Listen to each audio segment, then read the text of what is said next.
Good evening, ladies and gentlemen. Welcome to the second in our series of Middle East dialogues, which we are describing as a series of conversations with individuals who hold varied and vital perspectives on the current conflict in Gaza and Israel and on U.S. policy in the Middle East more broadly.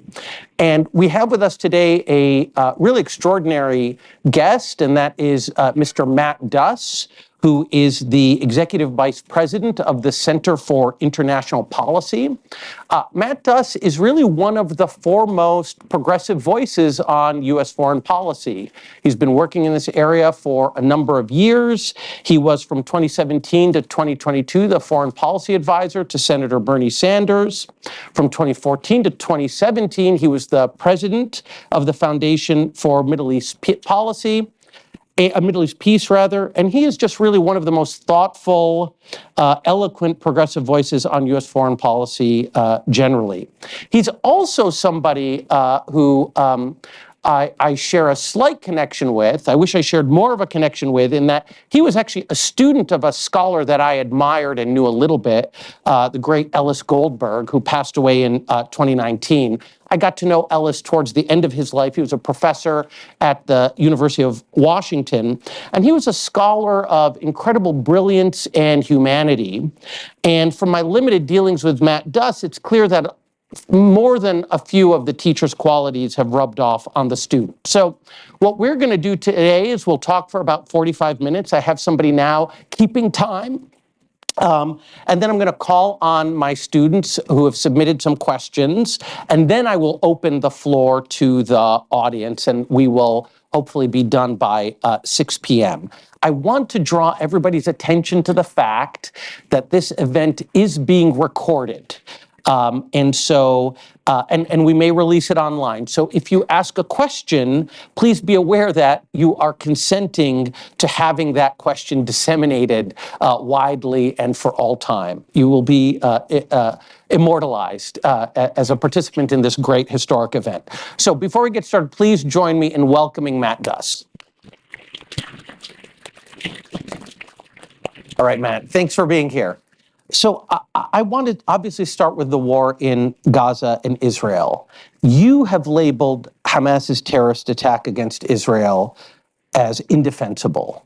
More than 1,200 Israelis, most of them civilians, were killed on that day, more than 200 taken hostage, and more than 200,000 Israelis have been internally displaced as Israel's evacuated towns in the south and in the north that are within range of rocket attacks from Hezbollah and from Hamas. Netanyahu's stated aim is to ensure that October 7th can never happen again. And yet you have been quite vocal in calling for an immediate ceasefire. How do you respond to people who say that you are denying Israel its right of self-defense? Well, thanks for that question. And first, let me just thank you for inviting me, and thank you all for being here. I will strive to live up to that introduction you gave me. And also, I really appreciate you bringing up my great friend and teacher, Ellis, who, I will just completely agree. I mean, his humanity and rigor is something I aspire to constantly, and that's how I try to honor him. So to your question, I mean, of course, everything you said is something I stand by strongly. The Hamas attacks were atrocious. They are indefensible. Israel has every right and responsibility to protect its people.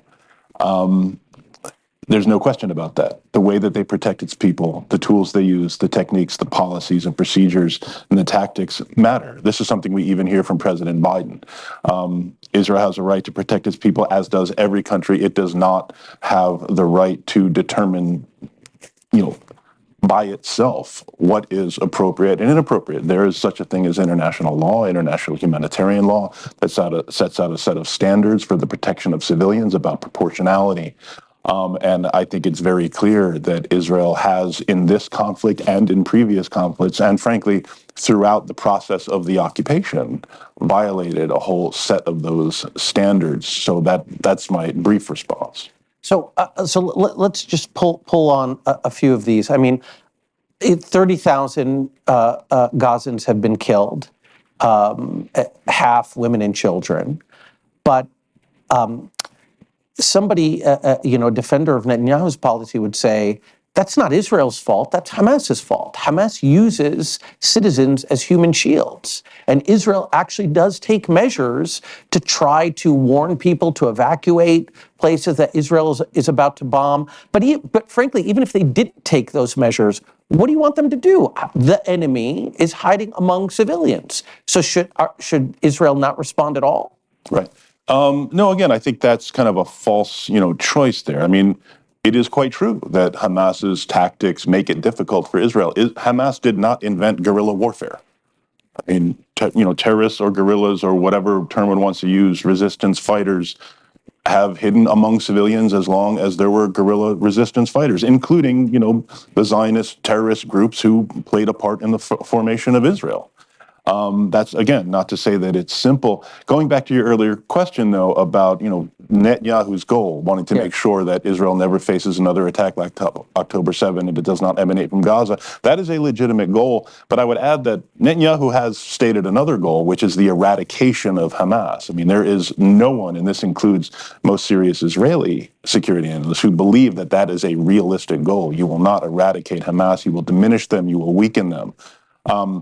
And I think that's part of the challenge in determining or kind of assessing Israel's response to October 7, because these important questions of proportionality relate to the overall objective. Yeah. And if you have not set out a remotely realistic objective, it is very difficult, if not impossible, to judge whether, the tactics you are using to achieve it are appropriate. Yeah. I mean, I think if you talk to some Israeli military analysts, they'll say, look, what Netanyahu is really trying to do is he understands, he agrees with Matt Duss, Hamas is never going to go away, but what he wants to do is reestablish deterrence. So Hamas has to understand that the cost of things like October 7th is prohibitive. To do that, you can't be proportional. I mean, I love this term, reestablishing deterrence. I mean, Americans use it a lot. I mean, how many times do you have to reestablish deterrence before you realize you're not actually doing that? Yeah. I mean, people, you're here, you're studying international politics. You know what the word deterrence means, and if you have to keep doing it, there's something else going on. Yeah. But getting to the question of what Netanyahu's real goal is, restate it. Well, I was just saying reestablishing deterrence. Yeah. Like you have to make the cost prohibitive. I mean, this goes, again, to one of, some may know the Dahya Doctrine from Lebanon. Yes. There was Just explain it to everybody. It's like it goes from the 2006 Lebanon War and subsequent conflicts where there has been this, doctrine articulated of just massive destruction. Frankly, explicitly disproportionate response to attacks creates such a level of destruction and suffering to create that deterrent that you talked about. And again, I think the important thing to note here is that this is an explicit doctrine of civilian harm. Now, one can try and justify it, but I think we have to understand that this, again, is a doctrine of civilian harm. So you cannot, on the one hand, claim to be pursuing this, and on the other hand, claim, well, we're doing everything we can to prevent civilian harm. Those things cannot be resolved. Well, let me push a little bit on this. I mean, again, I don't want to repeat myself, but what Netanyahu would say is, no, this is a doctrine that is, necessitated by the fact that these guys hide among civilians. Hey, if Hamas had their own military bases that were removed from civilians, we would be targeting those, but they don't. I would say you've been pursuing this policy for well over a decade. How is that going? Okay, fair enough. What does a proportionate response to October 7th look like? I think a proportionate response does target Hamas. It targets the people who planned and carried out the October 7th attack, which is entirely legitimate. I don't mean to pretend it is simple. Yeah. There would certainly be collateral damage, as much as I hate using that term. Yeah. But what we are seeing, 30,000 people dead, Gaza turned into basically the moon, the preventing of humanitarian aid. And again, this is something that we know for a fact is happening. Yeah. The administration will say it is happening. In fact, there was a report that we saw just yesterday, I think, from Barak Ravid, who was, there are discussions in the administration to airdrop aid into Gaza. Now, let's think about this for a minute. Yeah. This is, the United States, Israel has no closer or better ally than the United States. We are arming this war. We are giving them complete wall-to-wall diplomatic support for this war. And yet we cannot get them to follow through on their commitments on humanitarian aid to such an extent that we now have to consider airdropping humanitarian aid. Prevention of humanitarian aid is yet another prima facie violation of international humanitarian law. This is not proportionate. This is not just self-defense. Yeah. Well, okay. So what do you say? The Secretary of State Blinken outlined a number of principles for what the day after should look like, or to get us to a ceasefire. And one of the planks in these principles, or one of these principles, was no use of Gaza as a platform for terrorism or other violent attacks. How do you achieve that with a strategy short of what Netanyahu's doing? Right. Well, I think short of, So tell me how Matt Duss is now trying to tell the Israelis, here's a better way to deter Hamas in the future. Okay. What is it? I mean, that's a tough question. I'm not going to pretend otherwise. As we wrote in the Foreign Affairs piece I wrote with my colleague, Nancy O'Kale, CIP's president, Hamas has been empowered in part because of the policies that we have been pursuing and supporting. It's going to be very hard, if not impossible, to diminish Hamas and weaken them. They are a part of Palestinian politics, as much as I don't like it, as much as a lot of Palestinians don't like it. But you can work to make Hamas less relevant and hopefully irrelevant at some point by showing that a different path offers a better future for Palestinians. Again, this is a longer term process. This is not going to happen within a few weeks or months. There's clearly going to be an effort, needs to be an effort to continue to weaken and prevent attacks from Hamas. But let's be sure that the holes in the Gaza fence line, which enabled Hamas to break through in such huge numbers and carry out such catastrophically successful attacks on October 7, those holes have been filled. So I do think that the situation that obtained on October 7 simply no longer exists. Okay, so you said a couple of things that I wanna pull on.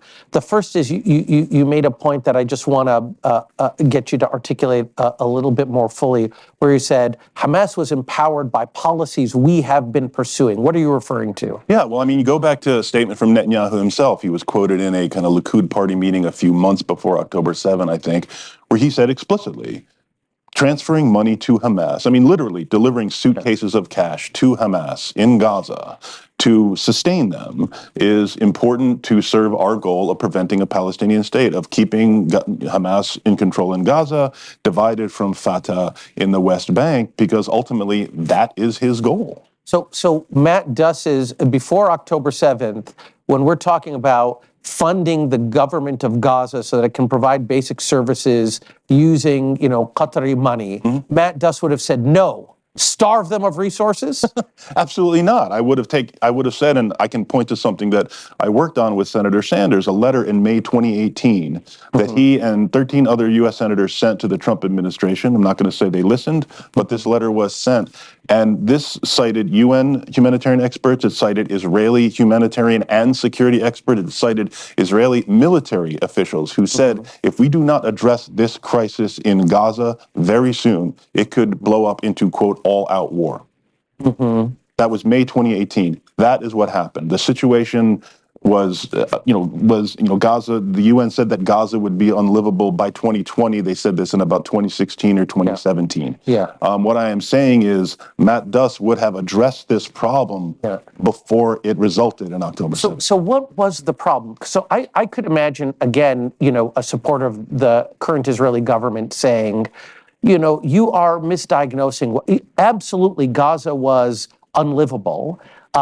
But it was unlivable because it was run by this mafia that preferred to use any resources that came into the territory to build rockets and to launch those rockets. They could have built, when people say they could have made a Singapore, I think that's just ridiculous. But they could have built a much more livable place for their citizens. They didn't, right? So an Israeli probably at that point in time would have said, all Matt Duss wants to do is make Hamas's governance job easier. And that's not my responsibility. Yeah, ultimately, I don't want Hamas in government. Again, that's not. But the policy that you and Senator Sanders would have pursued, somebody would say to you, "Oh, well, that would have you would have handed Hamas a great victory." I suppose they could say that. But again, let's understand why Hamas was in, control within Gaza. And I want to make clear within Gaza, because ultimately the Israeli military controls the entire territory. Hamas took control in 2007 in a very brief but bloody civil war that was precipitated by a U.S.-backed Fatah coup attempt that Hamas got wind of and moved first. And again, I don't want to pretend that the U.S. is always the primary actor. It is not.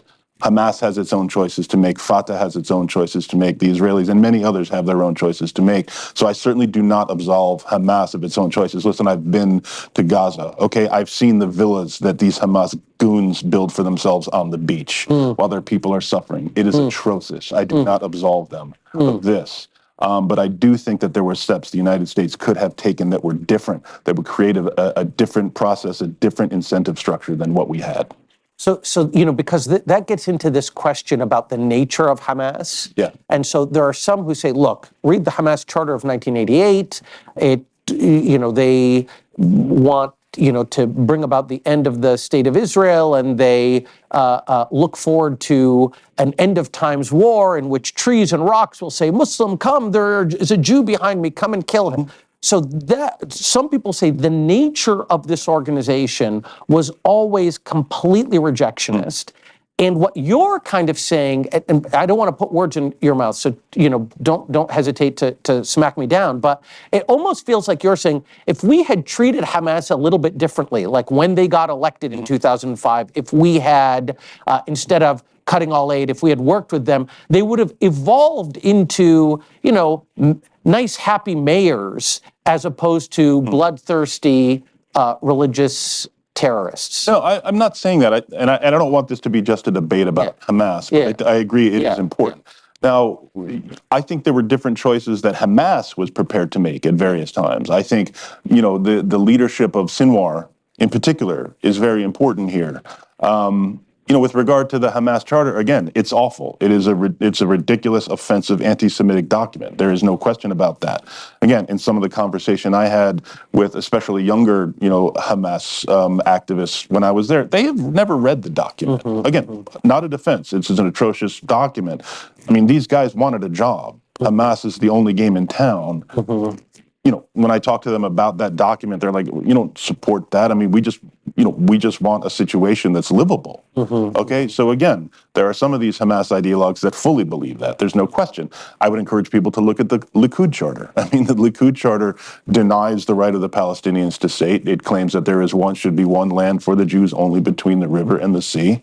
One could make an argument and call for the slaughter of Palestinians. It does not explicitly, but I think it is very clear about who has rights and who should be subjugated. So again, I don't want to play a game of equivalence here, but the bottom line is, if we can get a Likud-led government to actually agree to an agreement, I'd be fine with that. Yeah. I mean, if we can get a government that Hamas is a part of to agree to an actually durable and enforceable agreement, I do not like what Hamas stands for. I don't tend to like religious conservatives generally, even though I come from a religious conservative background.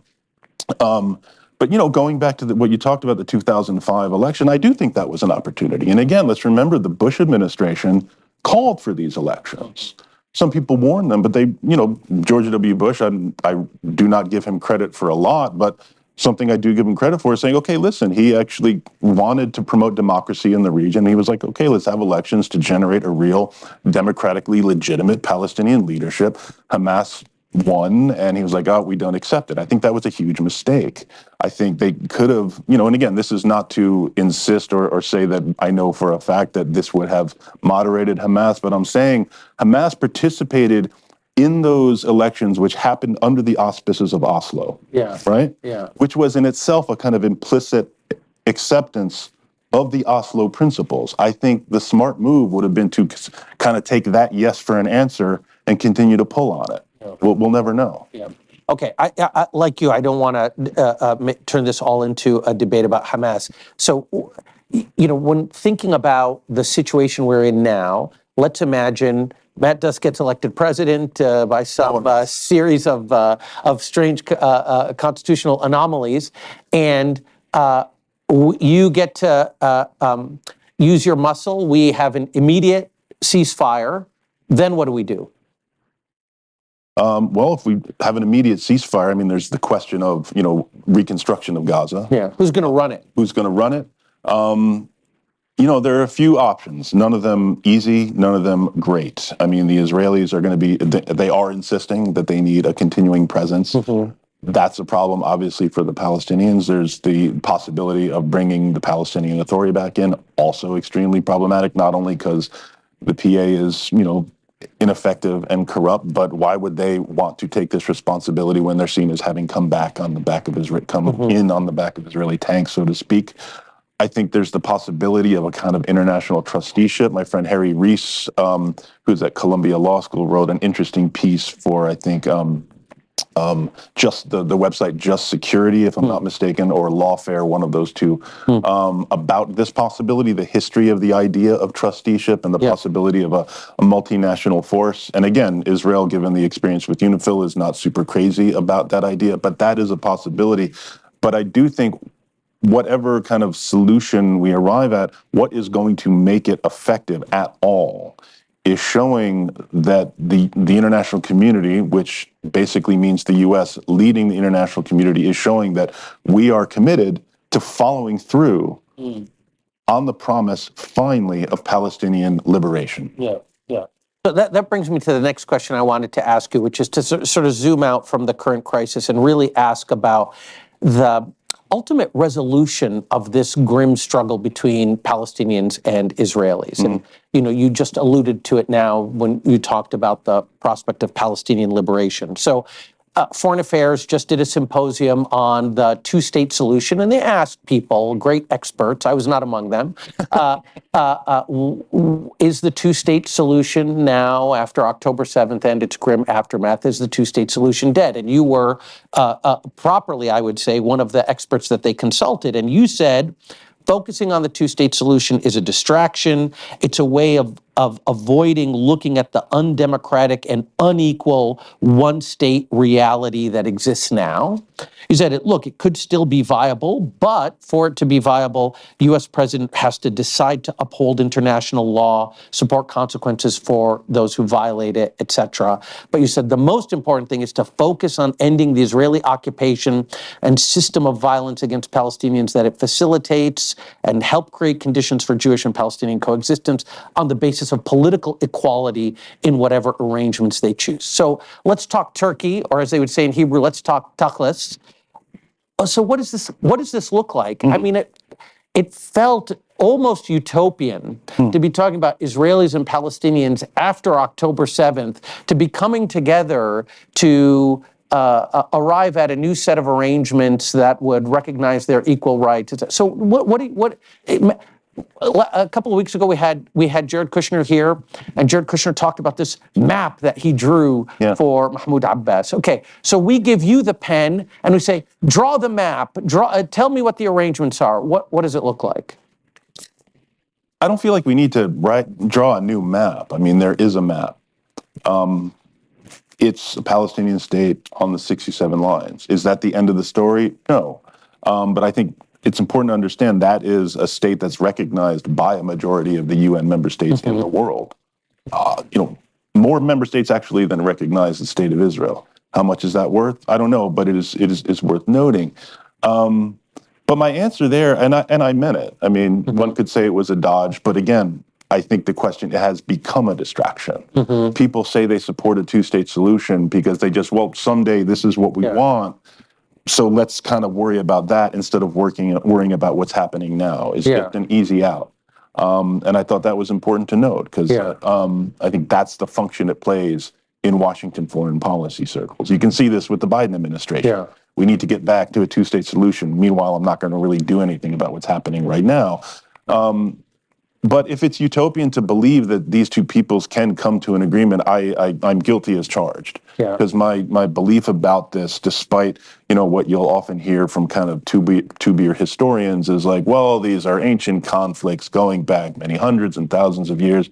And, sure, there's a lot of history here. There's a lot of religion. I don't downplay that. But again, this is a modern political conflict between two peoples who have valid claims on this land, and it can be solved. Yeah.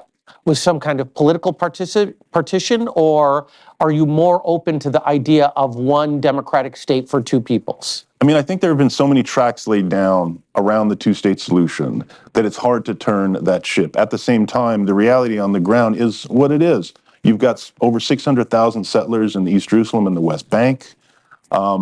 I think there are some interesting alternative versions of the two-state solution, such as the confederal solution being offered by this Israeli-Palestinian group called the Land for All, which is attractive to me because it does not require partition. It is not premised on the idea that Jews over here, Palestinians over here. It recognizes that the land is valuable and has resonance and is important for all of these people. Yeah. As much of an opponent I am to this settlement enterprise, I recognize that the land of Judea and Samaria is enormously important to Jews. I acknowledge and I respect that.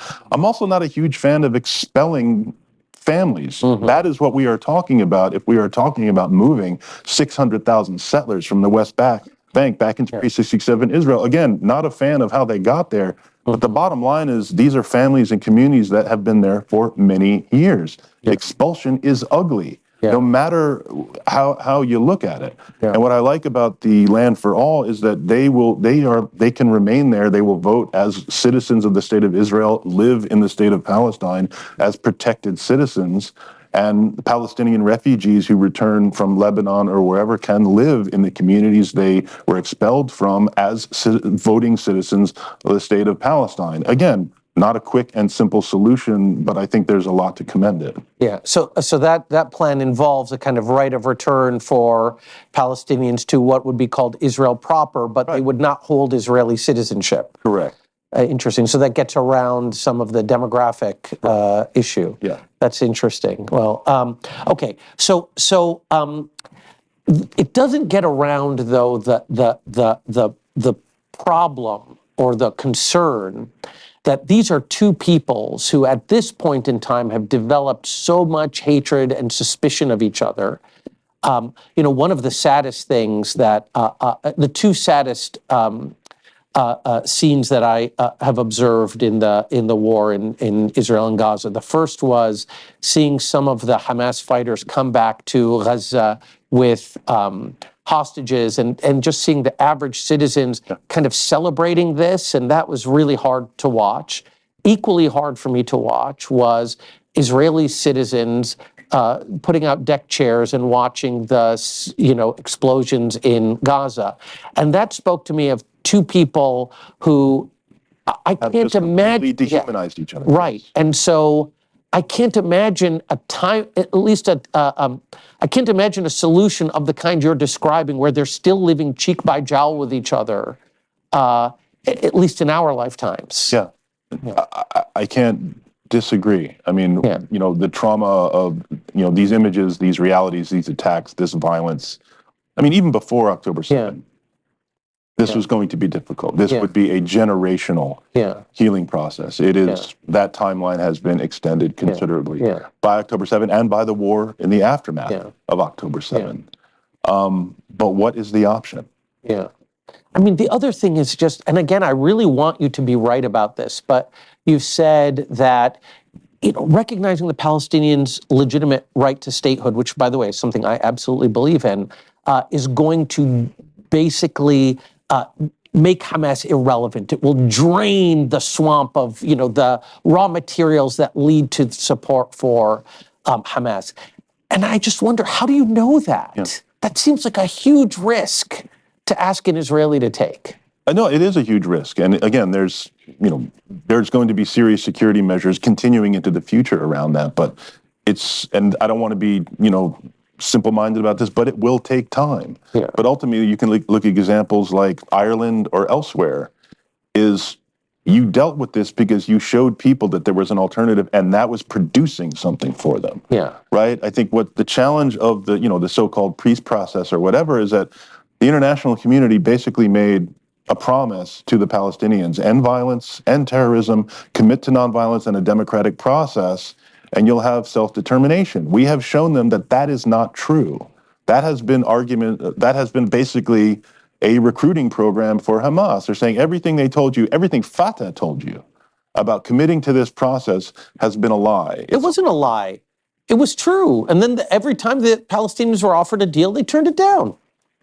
I don't think that's true. I think there are deals that could have been followed. I think the Palestinians made some bad choices. Yeah. I think it's kind of simplistic to say like there was a deal on the table and the Palestinians just said no. I think there were deals on the table that Israel has not responded to. Yeah. The Arab Peace Initiative in 2002. To this day, Israel has not only not rejected, they've not acknowledged it. Yeah. They have not responded to it. But again, I don't want to get into a game of they did, Right. Sure. Their leaderships on both sides have made enormous mistakes. Again, don't want to make an equivalence here. Yeah. There is no equivalence between the more powerful and the less powerful side, but certainly acknowledge that their leaders have not served their people as well as they should have. But I think there is a way for the United States to work to show that, diplomacy and nonviolence will produce something for you. And unfortunately, we've been helping to show the opposite. Yeah. Again, the October 7th attacks are indefensible. However, I do understand the logic looking over the past few years. When do people pay attention to Gaza? When there is violence. And then everyone spends a few days or weeks saying, oh man, we got to deal with this problem. And then we get this, after a month, we're paying attention to something else. That created a really, really horrible incentive structure. Again, not to absolve Hamas for its responsibility, which it absolutely has for that decision. But the United States did play a role into creating this incentive structure. Yeah. No, and I think I agree with that. How would you respond to somebody who says to you, you're right, but to, make these dramatic moves now towards a Palestinian state would be to reward that kind of behavior from Hamas? I would say, first of all, we should have been doing this anyway. If October 7th serves as a wake-up call, I understand the argument. Why would you want to reward them? Listen, if what you're saying, and again, Hamas's charter does not support a two-state solution. Yeah. So working toward a two-state solution would not be a reward for Hamas. It would actually get towards something they don't want. But I would also, one example, historical example I've given is, look at the Deir Yassin massacre of 1948, which was a massacre carried out by Zionist militias against Palestinian civilians in the village of Deir Yassin. 5 weeks later, the state of Israel was declared and recognized by the United States. Was that a reward for Deir Yassin? No. Yeah, that was more of a civil war. Look, one of the things we've never talked about here, but this could all end if Hamas just gave up the hostages and surrendered. Sure, that's an argument that is made about besieged populations all the time. It's not it doesn't seem to be terribly. You and I both agree about the nature of this organization, Hamas. Don't we want it to be defeated? I do. Yeah, totally. But I also recognize that it is embedded and is going to play a part in Palestinian society, as much as I don't like that. Again, I've made clear my feelings on social conservative religious organizations, especially violent ones. But again, let's be realistic. There are certain groups that I wish were not part of Israeli politics. I recognize they have a role in Israeli politics. Yeah, but they're not going into Gaza and, raping and killing and, Well, they're going into the West Bank burning and killing and ejecting Palestinians from their homes. Not on the scale. Not on the scale. Okay, so on a longer timeline. Let's talk about things that the Biden administration is doing right now to try to solve this problem. One of which is this tripartite deal that we keep hearing about, which would entail the U.S. recognizing the Palestinian Authority as a Palestinian state, Saudi Arabia normalizing with Israel, and the U.S. In return offering a security guarantee to the Saudis. So this very complicated deal that's going to get us the thing that you want, which is Palestinian liberation. And yet you are not a fan of this. Yeah. Well, I don't want Palestinian liberation just for its own sake. I want Palestinian liberation because I feel it's consistent with my general approach to foreign policy, which is to support freedom and liberation and equality for human beings. Yeah. I want that for Palestinians. I want that for Israelis. I want that for Saudis. Yeah. And my concern with, the so-called Saudi normalization deal, which I've argued is basically a U.S. Saudi security deal wrapped in kind of a sweet candy coating of peace and normalization, is not, the reason I've criticized that is not just because it consigns the Palestinians to a future of repression, but because it consigns the people of the region to a future of repression. Why? Because all these... Saudi Arabia, one of the most important Muslim countries, has normal relations with Israel. That could be a future of peace. I agree. And listen, if Saudi Arabia wants to have normalization and peace with Israel, they should do it. Yeah. God bless. Again, normalization is something I support. Israel is there. It's not going away. It should be normalized and accepted in the region. Yeah. I question why that needs to be underwritten by all these goodies from the American people. I mean, a security guarantee from the United States is a very, very serious thing. A civilian nuclear program, obviously a very, very serious thing. Yeah. That equation does not add up for me. Yeah. I mean, look, the Saudis, if they don't get the civilian nuclear program from the United States, they're going to get it from somebody else. Like, why doesn't it make sense for us, the United States of America, to try to bind this huge energy producer, this very important Muslim country, bind them to the U.S. orbit for generations to come? And on top of that, we can start making peace between Israel and the Arabs. I mean, we're not going to bind them to anything. I mean, Saudi Arabia, MBS is going to do what he wants, and he's going to, haggle and bid up the United States as much as he can. And certainly, if they get the nuclear program and the security guarantee, you can be sure that he's going to be coming back in a few years for more. That's how this tends to work. Yeah. We've run this play before. We ran it during the Cold War, when all these client states were constantly coming back for more. It's like, well, we've been talking to the Soviets. What do you got for us? Again, this goes to why I think it was such a brilliant stroke by MBS to kind of bring in China to negotiate this Iran détente. Yeah. Because the audience for that signing ceremony was not there. It was in the Oval Office. Yeah, but that's big. I mean, the argument you could make is that they were pushed to do that by an American administration that had been talking about them as if they're pariahs. What I observe with the Saudis is a lot of unrequited love. They want to be with Uncle Sam, and Uncle Sam, just for whatever reason, can't quite stomach them. Yeah, to look at the sweep of the U.S.-Saudi relationship and characterize it that way, I'm sorry. I don't buy it. Let me just say, I mean, listen, Joe Biden said that pariah stuff on the campaign trail, but he very quickly shifted upon taking office. They came in, they put out the intelligence report on Khashoggi. They were like, we really don't like when you cut up journalists. And then after that, they basically it was all, the groundwork was already being laid for the fist bump. They'll tell us, well, it was because Ukraine changed everything. No, they were well on the way to that photo op before the Russian invasion. What's the problem with the fist bump? I mean, did you want Saudi Arabia to be a pariah forever because of this? And I think, it has to be said, the murder of Jamal Khashoggi was a terrible crime. Mm-hmm. But does that mean that now we can't have a relationship with the Kingdom of Saudi Arabia? We are going to have and should have relationships with all kinds of regimes, some very bad. The nature of that relationship, the extent of it, how much we trust them, how much we support them, is to be determined. Again, what did the Saudis do for Matt Duss to get past, and not put money in your bank account, but to get past Jared was just here already. To get past. That's right. To get past the, come on now, guys, to get past the Khashoggi crime. I mean, how do you get, presumably you and I both agree that there are some serious national interests here. Yeah. And we also agree that what happened to the Washington Post columnist Jamal Khashoggi was a great crime. How do we pursue the national interest? Right. What would allow Matt Duss to say that enough reparation had been made, or that the national interest in Saudi Arabia overrides our, is this just something you can't get past? I think it's something that is going to keep the relationship at a certain level above which it will not rise.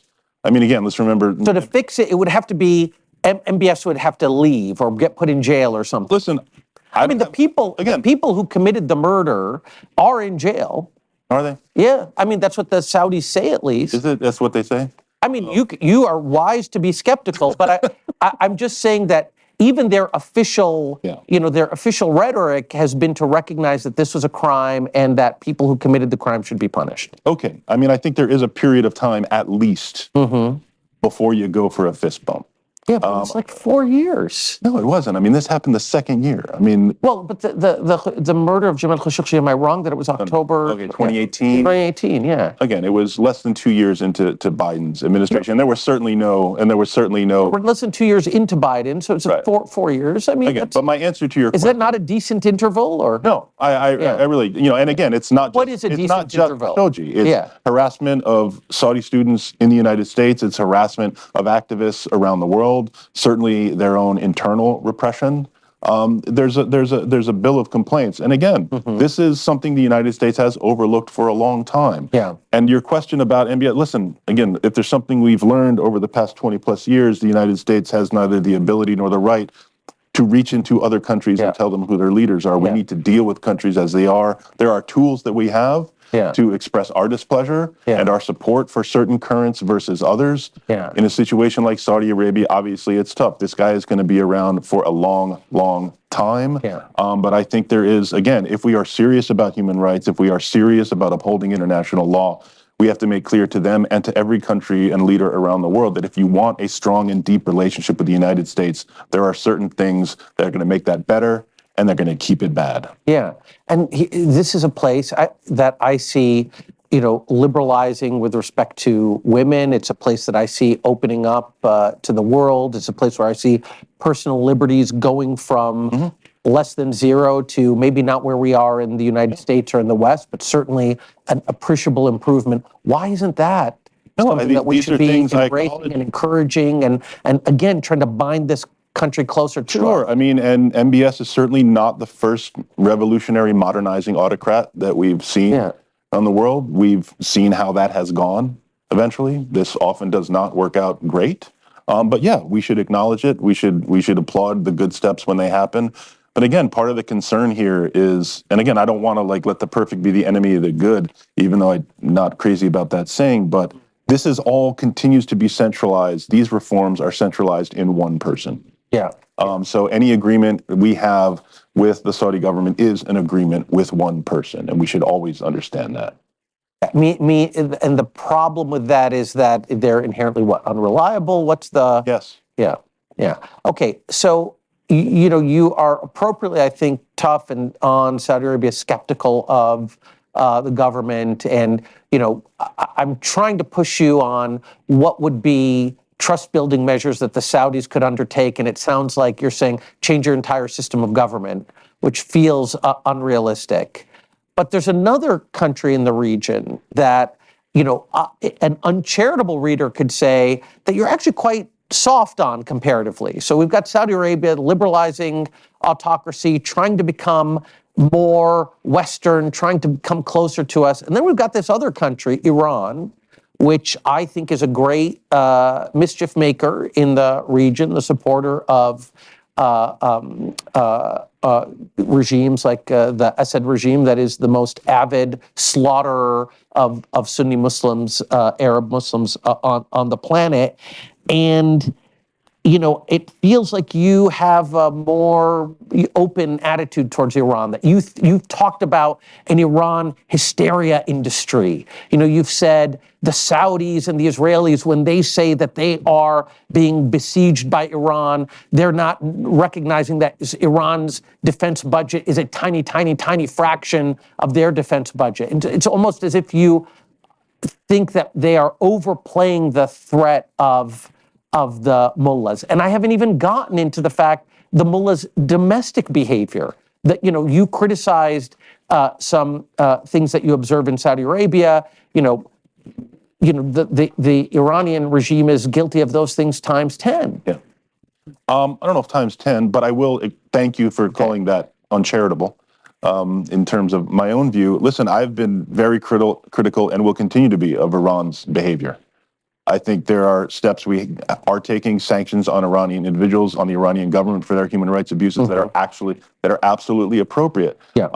Even though I was supportive and continue to support the Iranian nuclear deal, not only because I thought it solved a very serious problem by putting a cap on Iran's nuclear program that was a legitimate concern. I wrote a piece at the time for The Nation saying we got to keep our eye on the ball of Iranian human rights. This is still a problem, but not only because it's a real problem, but because we cannot be seen as treating human rights as simply a cudgel that was used to get the nuclear deal. We support human rights because human rights need support. So again, I think, the question Saudi versus Iran, listen, Iran is under more sanctions from the United States, has faced hostility from the United States for very good reason. Again, it takes two to tango here, okay? Iran certainly does stuff, is doing stuff in the region and to its own people that are a huge problem. I think pressure on them, criticism is absolutely appropriate. Right. But to compare that to Saudi, with whom we've had this, long-standing loving relationship. And again, I'm not saying the relationship should be the same. We have to make different decisions based on different governments. But what I am saying is, listen, Iran is in the region as well. I think there is a way to try and talk to them, even if we shouldn't have any illusions about what we're going to achieve. And again, one of my real criticisms of Trump's decision to pull out of the Iran nuclear deal and Biden's decision to slow walk returning to it, which I think played a role in the fact that we're going to lose it, was, no one should have pretended, I don't think Obama ever pretended, that the Iran nuclear agreement was kind of going to put us on a glide path to a better relationship or put Iran on a glide path to reform. But what I do know is that dealing with that source of tension created possibilities, having established some measure of trust in a government that is very suspicious, with some good reason, of the United States and its intentions, to say that, listen, our diplomats got together around a table for a long time and finally hammered out something that both sides could be okay with. That created some possibilities that now I think have been lost. I mean, there are those who say that the Iranians got the better part of that deal, and the result was that they suddenly got access to resources, which, not only strengthened the regime at home, but also enabled them to lavishly fund their proxies in Lebanon, Iraq, and in Yemen. So, I mean, Matt, you are somebody I feel is deeply committed to the democratization of this part of the world, okay? You don't want it to come at the hands of a Bush 43 style policy, but you definitely want the U.S. to be pushing towards democratization. In Iran, we've seen people rise up against that government. Why isn't the right strategy to starve that government of resources? And the JCPOA wasn't doing that. Right. Again, show me where that has worked. I mean, the logic of starving the government is to say that, well, you'll create such suffering that the people will rise up and kind of overthrow or pressure the people rising up. What did we do to help them? And how's that going? I mean, what would you suggest in doing to help them? Again, I mean, this whole argument that, continued pressure, I mean, the argument... Not relaxing the budget constraints of the Iranian government is what I would propose. I mean, I'll say this. Part of what, part of my support for the Iranian nuclear agreement was that a lot of actual Iranian voices inside Iran were saying, they're not saying this anymore, and I acknowledge that, I think it's important, but at the time, they were saying, listen, we hate this government, but if you can deal with this source of pressure, diminish tension between our two governments, this could open civil space for us to do more work. I took that very seriously. I also take it seriously now that you don't hear... You bought a rug in the Middle East? Come on. But no, you're right. Democracy is something I take very seriously here in the United States, and not just in the Middle East, but around the world. And it is under real threat. But I think there are tools the United States can and should use, certainly short of invasion and occupation, to advance that. Okay. So I want to open this up to with my students, but I want to ask one last question. So how does a guy named Matt Duss get so deeply involved in the Middle East? Well, I mean, if I'm to start, a big part of it is that I grew up in the evangelical Christian community. And so my initial engagement with the Middle East happened through the Bible, the Old and New Testament. And I think as I got older, I can point to different other events, but I was just, in our home, there was a lot of, kind of international consciousness. My dad is a refugee from Ukraine. So certainly during the Cold War, we were mentioned everything that was going on. So I was raised with a sense of, there are things beyond our borders that really matter and we should pay attention. I also had a very close friend in high school, actually the singer in my band, who was Iraqi American, and I was very close with his family. So that was kind of my path, and I took a kind of very circuitous path to finally, I did a small tour of colleges over 12 years for my undergrad, but once I kind of realized that I wanted to focus on U.S. policy in the Middle East as a kind of a profession, I went through graduate school fairly quickly with Ellis supporting me. That's great. That's great. Okay, I will not be able to leave here alive unless I let people ask you questions. So, I'm going to call on some of my students who have written questions in advance, and then we'll open it up. We'll have time to take questions from the audience. So, the first question I have is from Nitzan Mahles. Where is she? I know. So, do you want me to ask it for you? Okay, the people I'm going to call are Nitzan, Sonia, and Nick Maines. So get your question ready. So Nitzan asks this great question. I'm going to try to do my best imitation of you. That she says, look, you've argued in the past that American foreign policy has been too tolerant of Israel's policies and has only ever offered, quote, carrots, never sticks. However, as Israel has become increasingly ostracized from the international arena, in other words, a lot more sticks, its policies towards Palestinians, Nitzan is saying, have only become more extreme. So would more sticks and more sanctions from the U.S. not further fuel isolationism and extremist actors instead of encouraging liberal developments? How exactly would making Israel a pariah state, Nitzan is asking, lead to better treatment of Palestinians? Right. Thank you for the question. And I don't support making Israel a pariah state, but I also disagree that Israel has become more isolated. I think Israel, and I do give Netanyahu, although I rarely give Netanyahu credit for anything, he has pursued a set of really successful diplomatic initiatives with India, with Hungary, with a number of other EU states. I could name some others, but again, the relationship with Bolsonaro is Brazil, although that's on ice now until Bolsonaro comes back, which I hope he doesn't. So again, I would kind of disagree with the premise of the question that Israel has become more internationally isolated. I think it's building trade relationships. It's certainly selling spyware to a lot of people. It is selling, and just regular software and tech to a lot of people. When I talk about being less tolerant and carrots as well as sticks, as I wrote in the piece that quotes from is, as the U.S. approaches the peace process, if we're going to, again, use that term, I think it does need to take a consistent approach. If we are going to sanction bad actors amongst the Palestinians, we need to do the same on the Israeli side, because there are certainly enough examples, not only violent settlers, but people in government who advance settlement policies. We're seeing some move toward this by the Biden administration, finally, with this executive order that came out a few weeks ago, that named a few violent settlers, but also created a whole set of tools for sanctioning settler leaders. So that's what I mean. And the part of the question I really do acknowledge is I recognize that there is a sense among Israelis of the world's against us. And I take that seriously. I think that is legitimate. And if we want to do an effective policy, if we want to resolve this, there needs to be a part of this that is like, we are not punishing you. We want a secure and durable resolution that recognizes your rights, that recognizes your history, that recognizes the fact that even if we are not going to settle the question of who is indigenous and who is not, you are indigenous now. You are not going anywhere. And I think that acknowledging that pretty straightforwardly is very key. Okay. Great. The next question I have is from Sonia. If Sonia's not here, I'll do my imitation of Sonia. Sonia Thosar? No? Sonia. Okay. She has a great question. Let me do my imitation of Sonia. So she has a much deeper voice than me. No. She says her question is about the day after. You've said that Washington should support a democratic process to elect Palestinian leadership that the U.S. would recognize.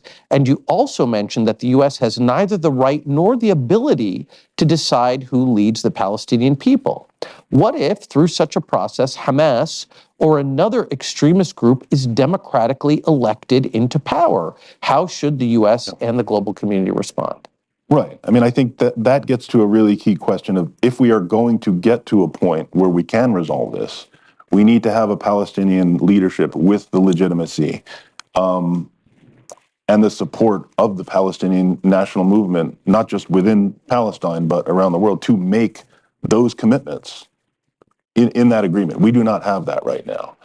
So a democratic process to help generate and reconstitute the Palestinian national movement is really important. Now, your question is a good one. It's a tough one. Sonia's question. Thank you, Sonia. Part of the way we're going to know it's legitimate is because a lot of Americans and a lot of Israelis are not going to like them.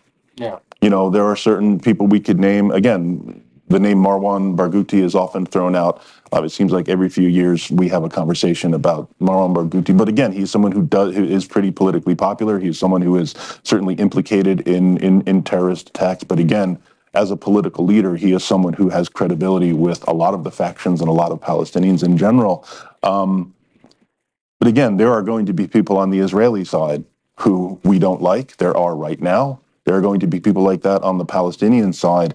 But the key question is... But don't you think it would just be a non-starter? Let's say you have an election and Hamas wins. Like that's a non-starter. It could be, but let's remember, I mean, the Israelis were led by two prime ministers who were former terrorists. Yitzhak Shamir and Menachem Begin. Now, granted, there were several decades between their terrorism and the fact that they got into government, but this is not unheard of. This would not be the first conflict in which terrorist leaders became statesmen. Yeah, I know, but I think that the specific nature of the crimes of these terrorist groups is different. I understand, but this goes back to what I said about the time it's going to take to deal with this trauma. I think there have been some solutions offered how to deal with this. My friend Khaled El-Gindi wrote a very good piece for Foreign Affairs that he talked and offered in some detail some solutions about the creation of technocratic governance, or at least leadership in which Hamas is represented, if not actually a part.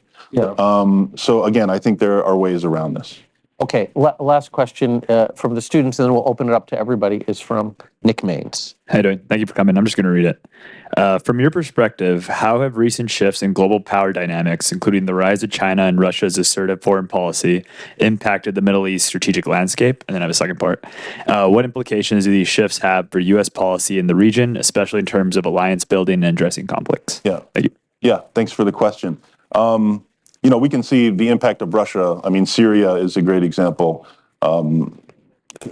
Russia has they played a horrible role in the Syrian civil war. They still have a strong relationship with Assad. I think China is in some ways, I won't say the more interesting one, but again, China has been hard at work building relationships across the world through the Belt and Road, but not only. I mean, doing infrastructure projects, having a pretty multifaceted diplomatic and outreach in that way. And clearly, that's the key question that's on the mind of the Biden administration. Again, if it's not obvious, China is the lens through which this administration sees everything. Strategic competition with China, as I think I alluded to before, that's the kind of undergirding principle, behind the Saudi agreement, right? Because this U.S.-Saudi agreement is necessary to box China out of the region.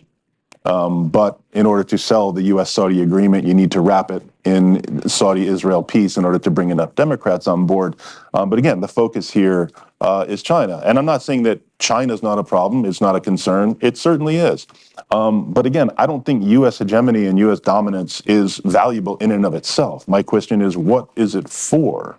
I mean, and again, I don't support U.S. hegemony, period. I want us to be strong. I want us to have good relationships. I want us to help support, a genuinely rules-based order in the world. My own view of rules-based order is, when Gandhi was asked about, Western civilization, he said, I think it would be a great idea. That's my idea about a rules-based order. Let's have one. I don't think that requires, continued American global military hegemony. And I do think that seems to me what the general proposition of strategic competition with China is meant to sustain. So I guess getting back to your question. Because you don't think the Chinese want that. They don't want Chinese global military hegemony. I think they want a form of hegemony. Let's just say this. I think the Chinese government's vision of China's role in the world and America's vision of role in the world and the values and principles on which each is based are in real tension. So I think there's work that definitely needs to be done to come to some kind of understanding, because again, China's not going anywhere. China has a huge economy. It's going to play a powerful and influential role on the world stage. And I think our focus right now should be to invest in a set of rules that can guide and, when necessary, constrain that role in the same way that it should constrain the United States' role. Because we've certainly broken and are continuing to break those rules whenever we want. And China would love that deal. And I think as China continues to rise, as some of these others continue to rise, our real security interest and, frankly, just our values would argue for investing more heavily in a system of rules that are actually enforced and upheld, not just because that'd be a nice thing to have. I think there is a genuine security and prosperity interest in doing this. Yeah. Okay. So I want to open this up to questions from the audience. So just put up your hand. I will call on you. Make your question brief, succinct, potent. Make sure it ends in a question mark. I'm going to start with Adam Satterfield.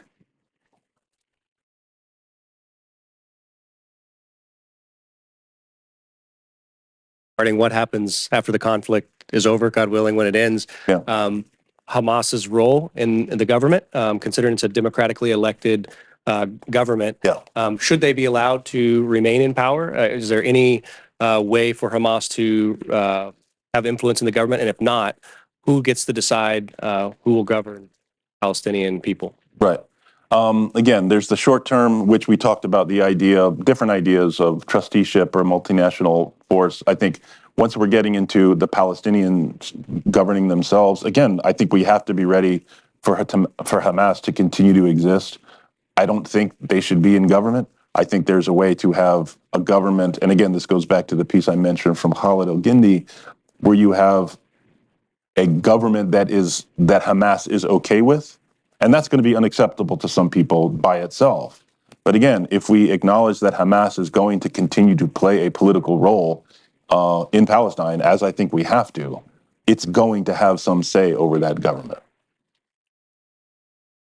I mean, that's very hard for, I think, an Israeli to swallow after October 7th. I totally understand that. That's legitimate. Okay, I have a question here, and then we have one right over there. Ad Hamiz, a research fellow here at the Middle East Initiative. Thanks, Matt, for being with us. We'd be remiss not to mention Bernie Sanders, since you are a former advisor to the gentleman who's currently back in the UK, I believe. It took a little bit of time for Bernie Sanders to switch his earlier sort of stance on the Gaza war. So at what point did he cross the Rubicon and go back to what many in the Democrat sort of left wing would have thought he would have sort of reverted to in the beginning? And if you could speak to Michigan and more generally the role of the elections and where Democrats fit into that, Biden, Covetis.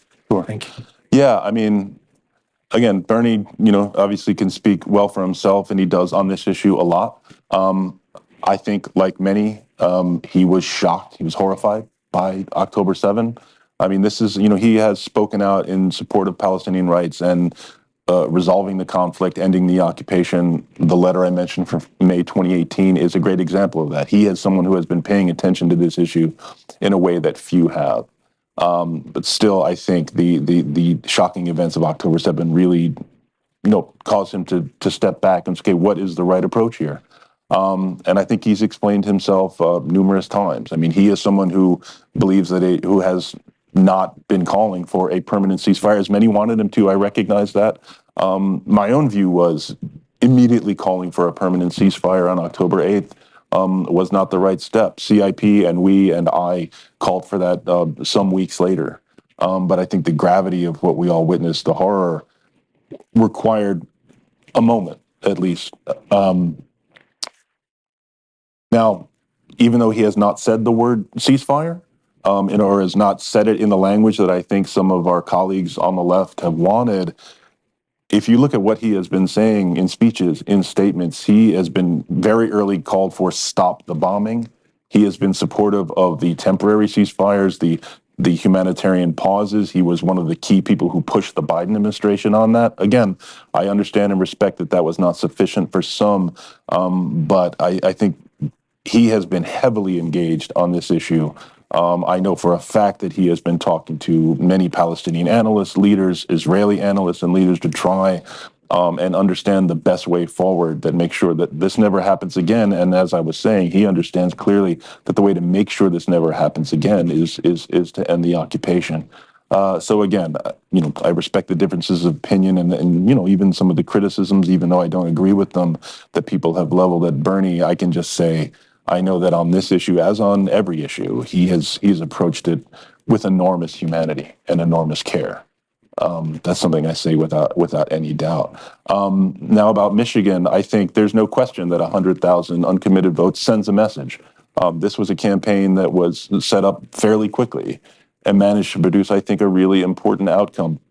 I and others have been kind of sounding the alarm on this for a while, and the point that I have made in various, places is, and I've been saying this to the Biden team since very early on, is that they need to understand that for a lot of young Democrats, a lot of young progressives, that the issue of Israel-Palestine is not just a foreign policy issue. It is an issue of social and racial justice.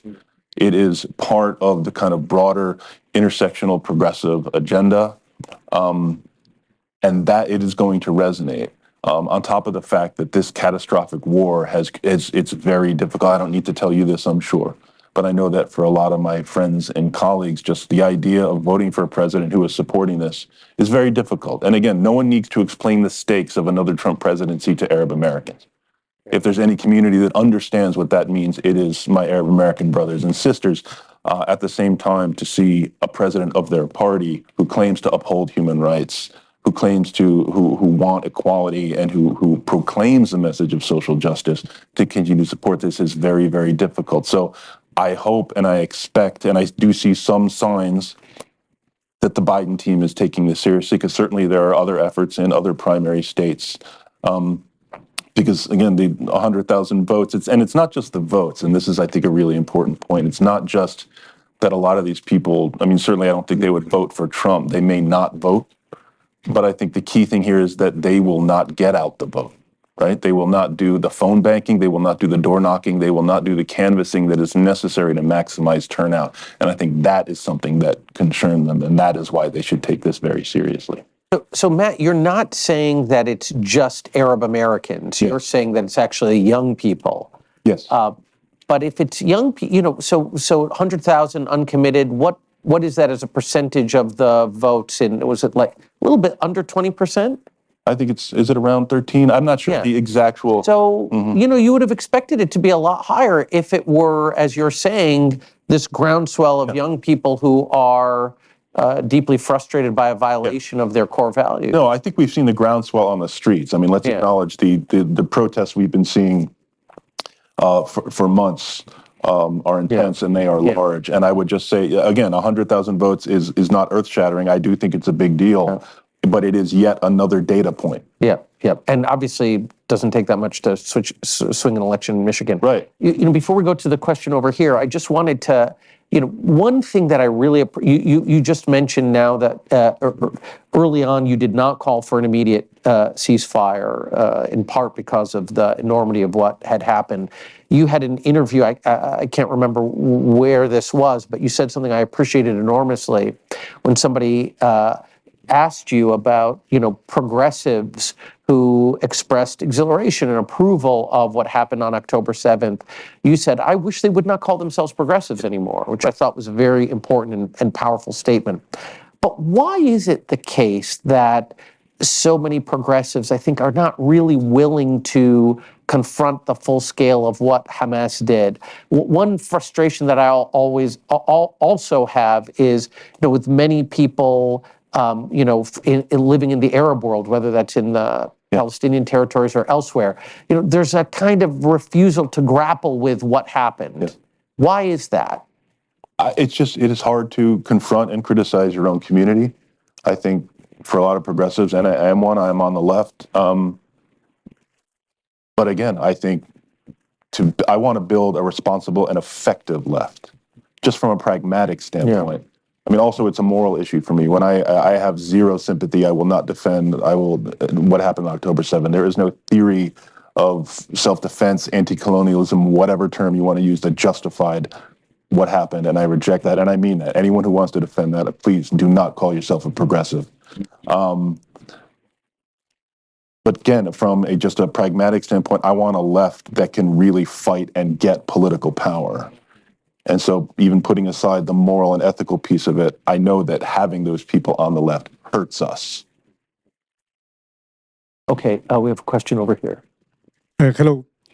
So from your political and progressive perspective, how should United States deals with authoritarianism, considering you have said that your rejection to military interventions and also economic sanctions, and I will add that also just diplomatic pressure and individual sanctions haven't either achieved any democratic transition? Yeah. No, I think, again, not just... Our brothers from Venezuela. Yeah. Yes. Okay. Very good. Well, good question. I mean, I think dealing with again, it depends on which authoritarian government we're talking about. But in general, I think dealing with kleptocracy, corruption, and again, this is a core part of what I would call kind of the progressive theory of the case around foreign policy. This is something I did a lot of work with Senator Sanders on. If you go, he spoke at our conference. I'll just give a big up to the conference we had at CIP in Washington. He gave a great speech where he talked about this a lot, about, and this is, I do appreciate this is something that the Biden administration has taken on board as a key component of their national security strategy, is anti-corruption. It's dealing with money laundering, not only abroad, and this is where I think we're coming up a little bit short, is recognizing that the United States still remains the biggest laundromat for kleptocratic money. Who knew that Nevada and South Dakota would be kind of the preferred destination for so many of these kleptocrats? But that's something we have to take on. That's something the United States and the UK have to take on, because again, New York real estate, not going to mention any names, and UK, sorry, Tarek, that was really out of line. These are part of the problem, and confronting these interests here in the United States is really key. It's part of a multifaceted approach, but you're right. If we kind of leaving aside the military solution as one of last resort, which I think we should, there are still a whole set of tools. I mean, I don't oppose sanctions, period. I think we have to understand that the point of a sanction is to remove the sanction when it achieves the goal, achieves the change in behavior for which it was intended. Again, this is why I think, the JCPOA, the Iran nuclear deal, was important, because we imposed a set of sanctions. We told the Iranian government, we and our allies are going to impose these sanctions because you are doing these things. And if you stop doing these things, these sanctions will be lifted. That's how they're supposed to work. And the problem with how sanctions work now is, A, they kind of just get piled on because it's an easy way for a member of Congress to say, I don't like this thing and I'm doing something about it. But then it's also a way to kind of create political costs for your political opponents for shifting policy. We saw this with, the Trump administration right before they left office. They piled on a bunch of new sanctions on Iran. Why? Those sanctions weren't going to achieve anything. But what they were going to do is potentially create a bad news day for President Biden when he came in and tried to lift them in an effort to rejoin the deal, which, unfortunately, he wasn't able to do. And not sure if I answered your question, but thank you. Okay. So I mean, I think the question was, how should we deal with authoritarian regimes? You can have my water. It's your water. And your answer to that is basically pressure. Let's hit them in the pocketbook. Yeah. Okay, that's good. Amina. Hi, thanks for being here. My name is Amina. I'm a student from Morocco. My question is... The mic on? Okay, Yeah. yes. One of the many contested issues is the use of the word genocide. I'm curious, one, if you think it's an appropriate word to use to describe what's happening right now in Gaza, and two, whether or not it is, do you think it's a constructive word to use to describe what's going on in Gaza? Yeah, Thank you. I mean, I'll answer, I'll say it's not a word I've used, but I will say that the International Court of Justice decision made clear that it did not dismiss that. It said, in fact, there was evidence enough for them to say, make sure this is not happening. And while that was not a judgment that said it is happening, I think that is troubling enough. there are people I respect, legal scholars, including Israeli scholars I respect, who have said this is clearly genocide. I think what is happening is bad enough. Clearly, atrocities are being committed, clearly violations of international humanitarian law. But one of the concerns I have with the word genocide is that when that word is used, the debate becomes about the word genocide. And I want people to focus on what is happening, not on the word. Next question I have is from David. There was a interesting poll of Israeli public opinion put up by a reputable group at Tel Aviv University, and it's from mid-January. But what really struck me is that it found that 87% of Israeli Jews said that the number of casualties in Gaza was either completely or relatively justified to achieve Israel's war aims. And they disagreed on what the war aims were, and you mentioned the two different war aims, and it was 60-some% that said completely justified. And you can interpret this different ways, right? It might be Israeli circling the wagon, showing how unified they are on this. It might be they don't know, right? They might be in an information bubble as much as other people. But let's take it as an actual representation of how Israelis feel about this. You've espoused two core normative principles here, right? Which is democratic governance in the region and a rules-based order. These seem to be coming into conflict at this moment. And so I wanted to get your sense of Israeli public opinion. You talked a lot about Netanyahu and right-wing groups. It is overwhelmingly supportive. And the poll says that they want to see more use of force in Gaza to achieve their war aims. And so I wanted to see when those two things come in conflict where you stand. Yeah, no, I appreciate that. We have to take Israeli public opinion into account. I mean, again, we could... It's the flip side of the Palestinian question that we're asking. Quite right. Recognize that the Israeli public, for very understandable and legitimate reasons, are outraged and support whatever it takes. I mean, we saw a similar opinion after or at the height of the Second Intifada, where it was, our buses are blowing up, I can't put my kid on a bus, I'm terrified, do whatever you have to do, I don't care, to bring back security. And that is very understandable. We see it on the Palestinian side, as ugly as it might be, support for terrorist attacks. Let's understand what drives that. That doesn't make it legitimate or not legitimate. It is a reality. But again, if we are going to be serious about international law, I don't care if 90% of Palestinians support the October 7th attacks. It's an atrocity. Support for those attacks is something we have to confront and deal with and acknowledge.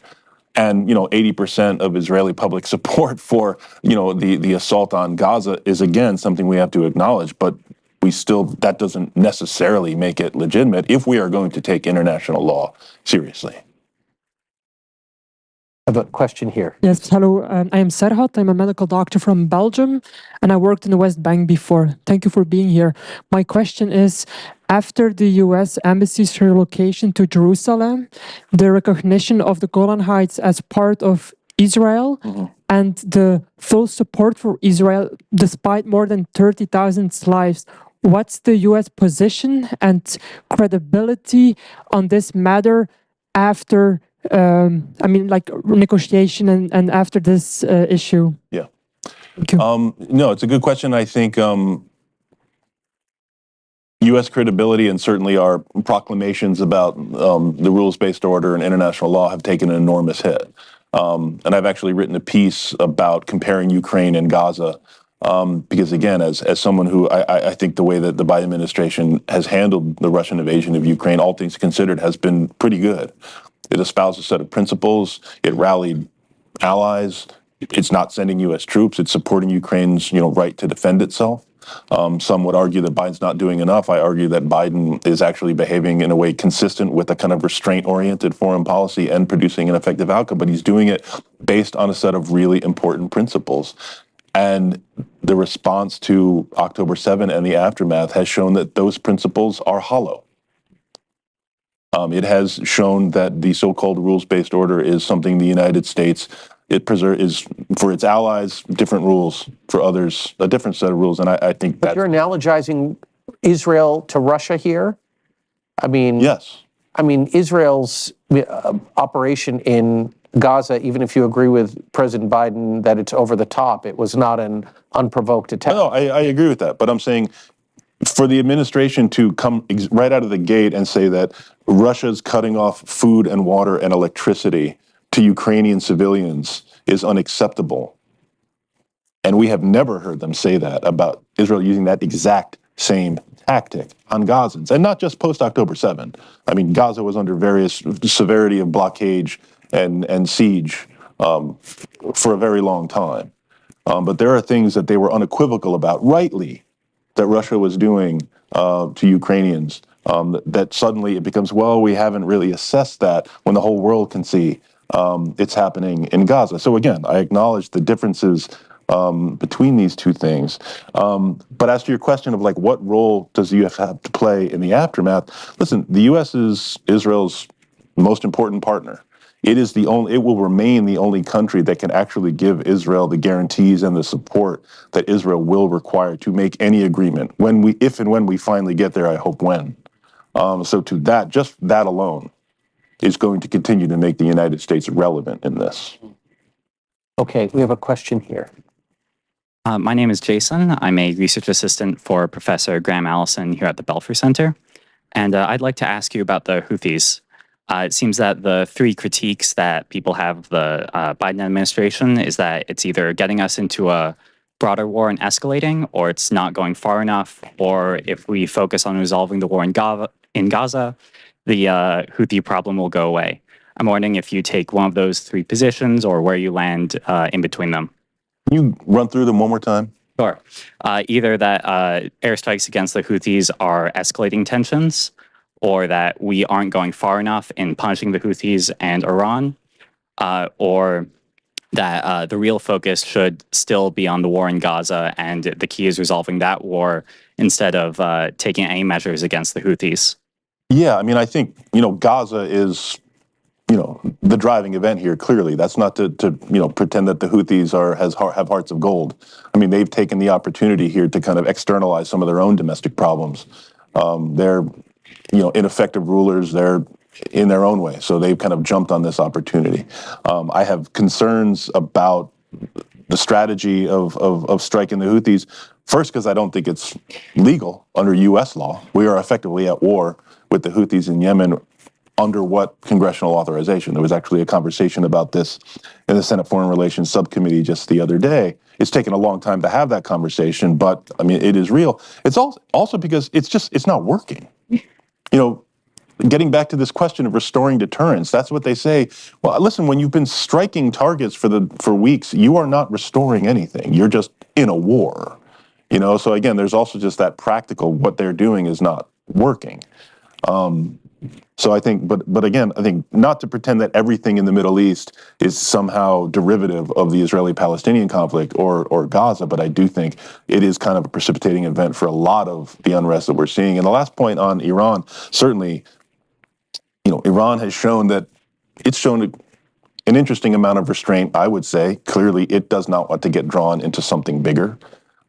It's part of its influence or strength, if I can call it that, relies on its own deterrence, right? And it only gets to pull the trigger of a major conflict one time, and it does not want to do that. And I'm glad about that. And I'm also, I think, even though we have seen this conflict spreading Lebanon, Syria, Yemen, I do think the diplomatic effort to try and contain it as hard as it has been something I give the Biden administration some credit for, although I wish they would take the obvious step and act in a stronger way on Gaza.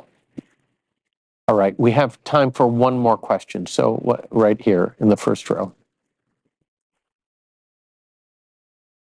Thank you.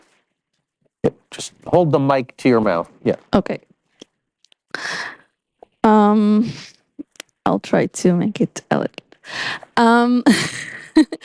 I think even if I resonate with everything how you analyze the Israeli-Palestinian conflict, I want to put it aside for a second. And I think you ignored, in my personal opinion, from a very important aspect, and this is like Hamas. The way I see it, I don't really see it related to the Israeli-Palestinian conflict. I think there are, jihadic extremist organization, which is part of a larger, global trend. And you seem to kind of ignore that. I don't know you talked about pragmatism, but then you said, well, they are there, the Israelis will have to accept it, but it's not just the Israelis' problem. It's a worldwide problem. And you talked with your lenses of, liberalism and human rights, but these are not the lenses that they're perceiving the world. And they will never perceive the world. You also compared it to Ireland or other, and there is no, in my opinion, way to even compare it, because those are different points of view. So how do you even address it? Because this is not an Israeli-Palestinian conflict.